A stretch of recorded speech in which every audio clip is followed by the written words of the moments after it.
We're super excited. We have a guest on today. I know, it's super exciting. We haven't had a guest on in a while. It has been a while since we've had a guest on MarketAbilities, the MGM podcast by Growing Media. Welcome, Jon Musgrave. Thank you for having me. Yes. So listen to this. This is a phenomenal introduction. Okay, I'm going to take it verbatim, like if you Google him. Right? I was hoping you were going to do it because I was going to try to plan something out. But, no, you never do. So I knew that you would not have anything planned. It's fine. It's fine. But a native of Southern Illinois, Jon Musgrave, has long found its violent history quite dramatic and has written, co-authored, or edited 8 books about the region. Are we at a larger number now, or is it still 8? I think it's 9 or 10. It's 9 or 10 at this point. He has appeared on camera as a historical expert on the area's killers for both the History Channel and the Investigation Discovery Channel. How about that? That's incredible. That's big. How do they find you? And you didn't find the part about all the other stuff. Yeah, we won't talk about that. Chauffeuring a rattlesnake for Dig Two Graves. That was special. Well, now you got to talk about that. No. Some things you want to forget, right? Yes. But I've always found your work very interesting, and in part because you've relied heavily on the grassroots means of getting your storytelling out there and writing books and sitting at the table and signing for people. How did that fascination start when you wanted to be an author? And let's talk a little bit about that progression and people finding out about you. I think it started as a small child. I always liked to read.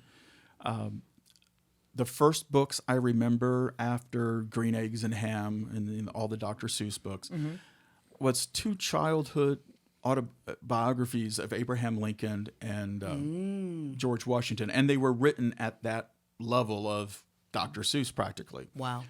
So I've always kind of been fascinated with the history part, but also for my grandmother. My grandmother lived in Marion, but she also had a farm out on the east side of the county. And every once in a while, I would hear family stories involving Charlie Burger. Because my great-grandparents had a store probably about a quarter mile away from his headquarters at Shady Rest. For those people who are unaware of Charlie Burger, go ahead and wasn't a great guy, was he? No, he was one of the biggest gangsters in Southern Illinois. In fact, the year of his murder trial in 1927, you can find references to Al Capone being identified as the Charlie Burger of Chicago. There it is. What? That's what I told you. Some heavy stuff. Man, so I'm not from here. It's like I moved here about 6 years ago, and I've heard some stories about this before, but I've never known that it was like that big of a deal. Yeah. We had the Heron Massacre in 22, which is called the Mine War, and that was followed by the Klan War, which is the Klan versus the bootleggers over liquor sales, and the gangs involved in that. And the bootlegging at that point was Charlie Burger and the Shelton brothers, plus a number of just independent people that had roadhouses and everything. They put the Klan in its place after a series of shootouts. And we had shootouts on the street, just like the shootout at the OK Corral. Oh, yeah. We had the shootout at the Smith Garage that left 7 people dead. And then after that, the gangs decided they were going to do a slot machine partnership, and they put slot machines everywhere. The Made Right Cafe in Christopher, Illinois, which has been in business since at least the 20s. They had slot machines up until the early 30s, which has to be from that era. Right. If you walked into McDonald's and you realized they had taken out the playpen and put in video gaming for the parents, that was how widespread it was. Yeah. The gang split. They started fighting each other, and we ended up with what's known as the gang war. Burger was tried for murder that he didn't commit, but that he hired a couple orphans to shoot. Sure. To shoot the mayor of West City, which was one of his rivals. And he was hung in Benton in 1928. Interestingly enough, they have that little, it's almost like a little memento, or just drive by, just take a look at the platform where he was. In Christopher? In Benton. In Benton, is where the, isn't the yes, that's a Franklin platform County is still Jail there? Museum. Okay. Yeah, Well, where they hung him, right there. And the platform outside is a reproduction that they did. I thought that was like the real deal. Well, a couple of years ago, they found the real one in a barn here in Jackson County because it would belong to the Jackson County Sheriff's Department. Who do you trust? And they have all the pieces upstairs in the museum now in one of the cell blocks. That's so crazy. And it's just like every piece, and it's cut out and notched, and you just put it together and screw the bolts in, and you should Was have the everything platform ready. just built for Charlie, or had they used it for other individuals? Jackson who also... County had actually built it a few years earlier for a hanging. Okay. And because counties didn't want to go to the expense of doing it, and I was like, once you've done it once, you kind of just keep it in storage. And it was funny, every 20, 30 years, the Southern Illinoisan would run a story how they found it again in the basement of the courthouse. Gosh, that is hilarious. And in the 70s, they finally needed that space for office space, so they took it to the highway department. Then for the bicentennial celebration at Grand Tower, they borrowed it and reassembled it, and apparently it never got back to the highway department, or the highway department said, keep it. So it ended up in somebody's barn. Look at here, Lucas. Look what I got out here in my barn. Yeah. Oh And it's my like, it's gosh. not obvious what it is, but they probably still had the rope with the noose in it that they used in 76. Totally. On top, and then they realized, oh, that's where it went. So Yeah. they called the jail museum and said, hey, do you want this? And yes. For all Is time. it weird to have like a sudden urge to now just go to find like and random see that. barns and see if I Right. can find something Right, historical? right. Oh, what's funny is like right now, this week and next month, there is the actual noose used in Burger's hanging is on display in Benton. Oh my. At an antique store on the north side of the square. Oh my goodness. We gotta go. Yeah, we must go. And there's But- also some guns from the Sheltons. and you need to pick up Jon's books. You've got Inside the Shelton Gang. You've got The Bloody Vendetta. Yes. And then now you also have written a lot about the slave house. For Yes. people who don't know about are you familiar with the? No, I'm not. You're about to Yeah. be. Okay, Yeah. he also wrote about that. The old slave house was a privately owned site that was open from 1926 to 1996 as a tourist attraction museum. Closed in 96. The state bought it in 2000, but they've never done anything with it. It's haunted. People say it's haunted, and what's funny, although the owner would not talk about the ghost stories because when he closed, he was trying to sell it to the state, and he knew the state didn't like it. When we were doing the historical research, we discovered, the ghost stories date back at least to 1851. Yikes. Because back in the 30s, when somebody was doing some research, they interviewed the oldest lady in town, who was a German immigrant who came over in 1850. Her family moved into the house when it was vacant in 51. And they knew it was haunted because the neighbors had told them it was haunted. That the neighbors had heard strange noises coming from the third floor, which is the attic area, which apparently that's where they kidnapped. John Hart Crenshaw kidnapped free blacks and sold them south into slavery. So if you've seen the movie 12 Years a Slave about Solomon Northrop, that is a true story based on Northrop's autobiography that he wrote and published prior to the Civil War after he was freed. But the kidnapping syndicates that captured him and sold him south into slavery, we see that all up and down, particularly down the Ohio River. And Crenshaw was basically part of that or leading that effort in southeastern Illinois, which means this house today is the last station on the reverse Underground Railroad still standing in the entire country. Wow. That we know about. Incredible. That sounds so interesting. It is Like, interesting. yeah. How much digging do you have to do for this? Like, is any was- of it He's made well a career out documented? of it. Yeah. It's amazing because when I was writing that book, how many paragraphs are based on multiple footnotes that it's a sentence or two out of some letter that survived in somebody's legal papers that or it's deed records. We went all over the place. I've been to Austin and Houston, Milam County, which is where the kidnapper You ended up track going these to. stories. You And you walk in their just follow, footprints. and it's like figure out where they're at. The card catalog of the state archives on microfilm, and then he found a card said Crenshaw, John, murdered. Whoa. Crenshaw getting murdered has never been a story that was told to tourists over 70 years. Never seen anything like that. So the next day he goes to, which is his day off on Monday, he goes to Springfield, finds the card, finds the archivist and says, hey, Cody, I want whatever this card is pointing to. And it was letters written by 5 different men are signed by 5 different men, asking the governor to pardon these 3 black men for assault with intent to murder because of this kidnapping that had taken place 4 years earlier. Wow. And if you read between the lines, one of those guys, the letters included signatures from both lawmakers from Gallatin County, one of which had been an attorney hired by Crenshaw to help prosecute the men.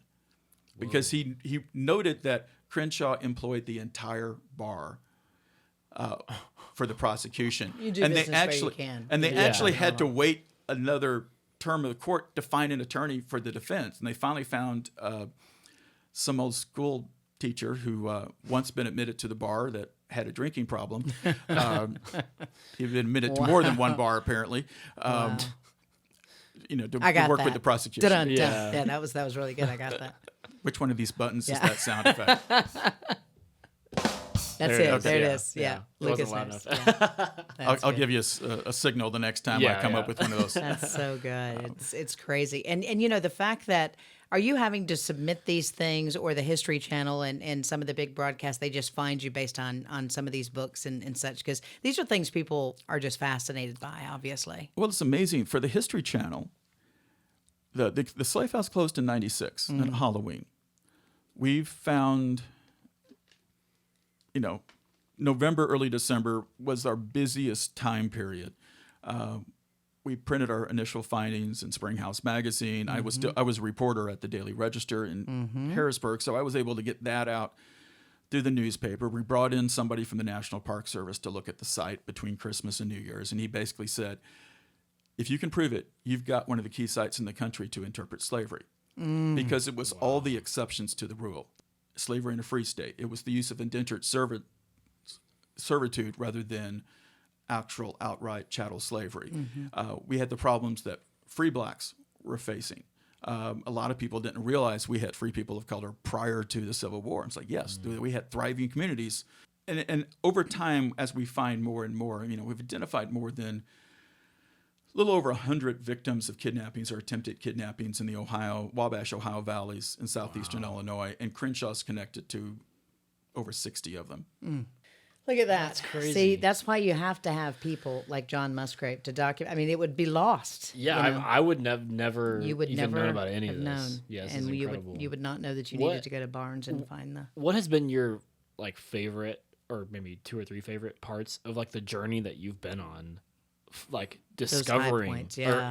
I think all of this, the research. As a print reporter, I'd go over to the courthouse and check something up, and especially in newspaper reporting, if you ever want to protect yourself from libel, make certain that you're reporting from an official document. That's right. So as long as you have that police report, as long as you have that internal review that the health department paid for, and one of their members was nice enough to follow you back to the office after the meeting and hand you a copy, then you're clear. Right. You can run with it. I had never done the really in-depth historical research.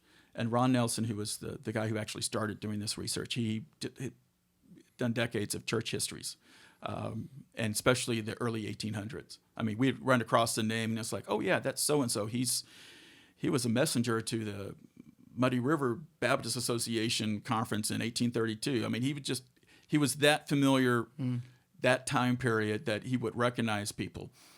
So working with him, working with Gary DeNeal, who was the publisher of Springhouse Magazine at the time, and he was also the man who did all the interviews and the research in the 70s for the Burger book, A Night of Another Sort.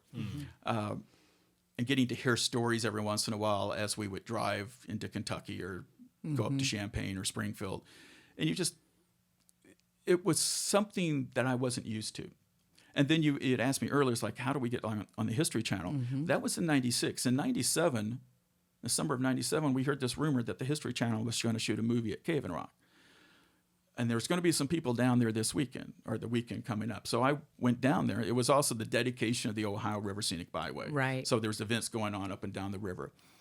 And I met some of the reenactors who were going to be in that. One of them was one of the coordinators for the reenactment team. I didn't know any of the 3 or 4 there, but the next month they were actually going to film for the show In Search of History, and they were doing an episode on the river pirates. Mm-hmm. Well, we had, from the time the Slave House story started, the salt in the title, Illinois had salt wells and the salt industry, and that was our first big industry, and that was our justification for slavery. And Crenshaw was a salt maker. So I've been looking at early history of salt works, particularly in Kentucky, and then when it came into Illinois. So I've been looking at the 1799 issues of the Kentucky Gazette. Mm-hmm. It's really easy to look up newspaper stories from that time period because they only have one newspaper in Kentucky that early. But I would see references to Duff the Counterfeiter. Well, Duff I've always been interested in his story, and one of my novels is actually, he's a major character in that. But he was like 17, 18 years old at the time. He was leading a hunting party that's just been at Kaskaskia. So I'm assuming this hunting party was made up of teenagers or people close to his age. Right. So that kind of fascinates me, for someone that young to be put in a position. And then, but then I was also seeing stories about the harps, Big Harp and Little Harp. They're frontier serial killers, although technically it's more spree killers because they didn't do it the same way each time. But over an 8-month period from December 1798 to August 1799, they're responsible for more than 40 deaths. Well, one of the other early American writers, James Hall, came to Illinois late 18 teens, about the time Illinois became a state. He worked for the paper, so he was a writer. His parents had the only magazine in the country, the Portfolio, in Philadelphia. So he would write stories about the West. They might run in the Shawneetown paper. They're definitely going to run in the Portfolio out of Philadelphia. And a lot of times these stories go back to London and either run in magazines or eventually books. Wow. But he's one of the first people that write about the harps, which is a quarter century later. But he's writing about the stories in Illinois. So I did a really extensive big feature story on the harps. So I was telling the people about that when I was down at the cave. And so by the next month, I ended up as a on-air expert for the harps. They loved you. I was able to deliver exactly what they wanted. They had a scene where two pirates they're on a rock that is out off the shore in the Ohio River, and they're swinging a third guy between them, and it's like 1, 2, 3, splash. So they're shooting that down the river. I'm on the bluff above taking pictures of the same thing for the paper. So I know that's footage they're going to use because it's just too good not to.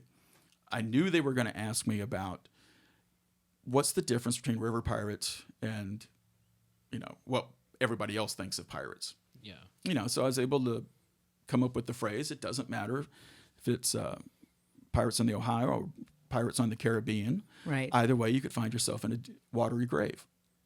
Very nice. Look at you. That's exactly what they used. Now, what's funny is when that finally came out, we didn't have the History Channel on our cable system. Darn it. I thought my uncle did, but his cable was out. Darn it. So I watched this at the DirecTV display in Sears. That's incredible. To answer your question, I'm sensing though that it's just finding history and preserving and Well, and finding the story. Absolutely. It's like it doesn't matter what you're trying to do. If it's nonfiction, if it's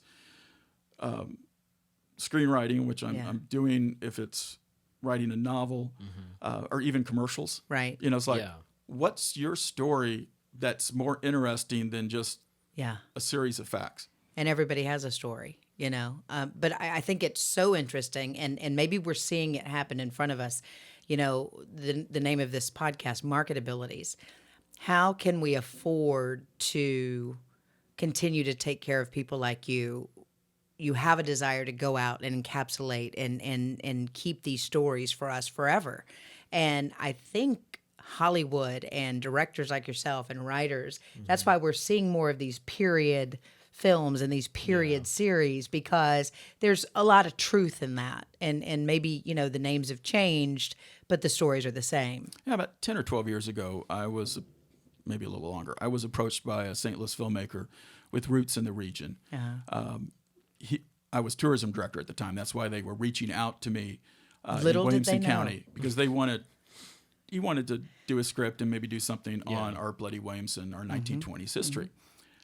Well, they didn't know I'd already written a script, which is set at Cave and Rock in the days of the River Pirates. Right. And I was already researching because of articles I had done as a reporter over the years.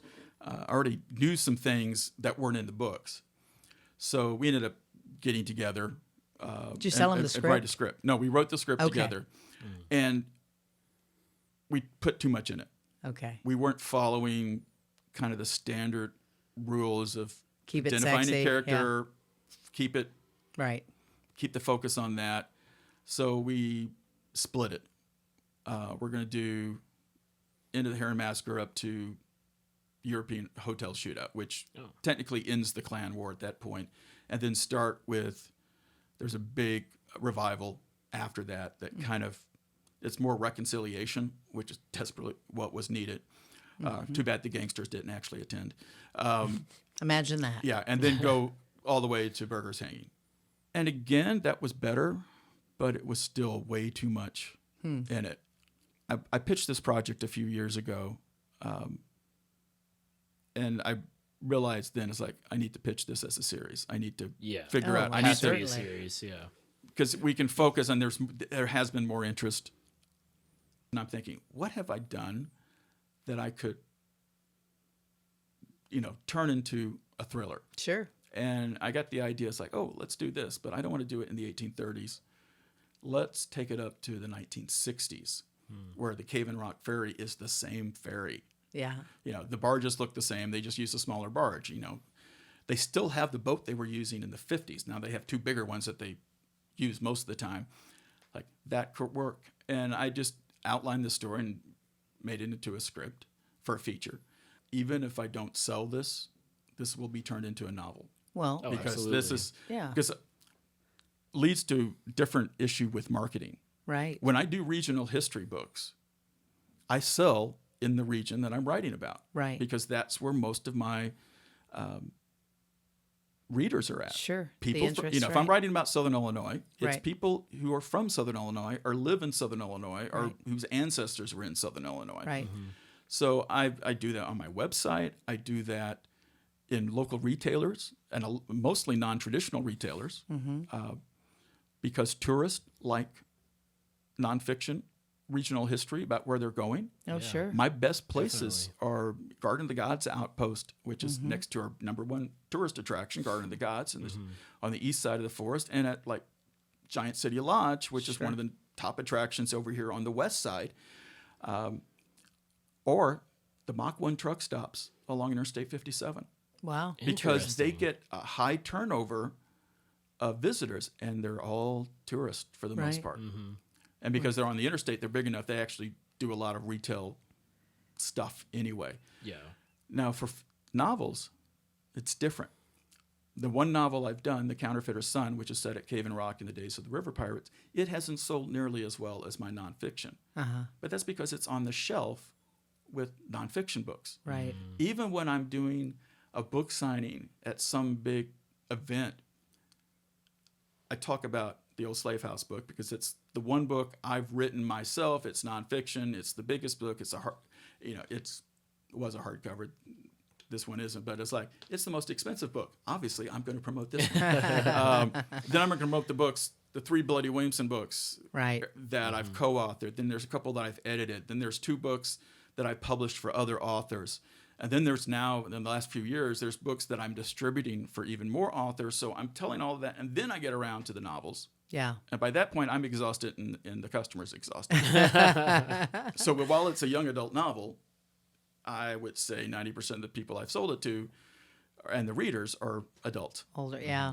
So we need whoever may be listening and they have a lot of money to just throw at this, and we'll do a really interesting series. We'll do several series. That'd be cool. Yeah. And Growing Media is happy to shoot it. I mean, we'll take care of that for you. If you've got the script, I mean, we'll get it done, right? Yeah. I mean, I think that's That'd the way be you really have to. cool. Yeah, it really will. And these are stories that need to be told. You like to tell the stories that really probably were not meant to be told, like they were meant to be swept under the rug. Yeah, and you're like, nope, sometimes- let's lift that. Yeah, Let's- sometimes you have to you have to wait till some people die. You said it. I didn't. Well, it's like I have talked to people who said, "Good thing you called me now." When if you called me last summer, I wouldn't have talked to you out of honor for my grandfather, Who's still alive, because it's his first wife that was Sure. the ex-wife of a gangster. Wow. Yeah. I didn't realize how connected your part of your family was to it. Well, it's like they're here. They're right in that area of Shady Rest. So I had an aunt who, when she was an infant, her brother, he was probably 3 or 4, threw a book at her, hit her in the face, broke a lot of blood vessels and everything. So she was permanently disfigured on one side. Oh my. And of course, she's the one that became a journalist, Right. which first person in the family to go to college, which strongly influenced my mother into going to college and getting her degrees, which influenced me, particularly on the writing side. So, yeah, there's stories of going to Shady Rest, getting ice to come back, or Berger offering to pay for surgery, or my great-great-grandfather renting to Berger, accidentally not knowing who he was. Wow. Not getting paid rent after he said he needed to get out, and he didn't. So there's a lot of those stories. And then as I do research, because my family is from Southern Illinois and has been from Southern Illinois since before the Civil War, I start running into relatives who are close to these other people. In researching the old slave house, I discovered 9 months into the research, I descend from Crenshaw's father-in-law. Whoa. So that's Aunt Sina and Uncle John at the slave house. Wow. Granted, it's like great Right. aunts and stuff. That's Good incredible. stuff. Yeah. You have to Google him. You have to. There's tons of information about you Yeah. online, and I mean, we've made the call out, right? Where- If anybody wants to fund the Yeah. series, Where can people find you? They can find me on Facebook Right. under my name, and you'll see historical photos. Jon. Jon Okay. Musgrave, Musgrave. My website is illinoishistory.com, yes, see, that makes which sense. I know I need to update.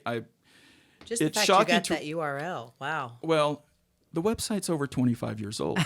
that's how you got it then, right? There are some pages on that website that the HTML is 25 years old. Oh, no. One of those pages on the history of the Shawnee National Forest, the Shawnee National Forest stole and put on their website, which is fine with me because the history is We actually share. from one of their employees that wrote it back in the 30s or 40s.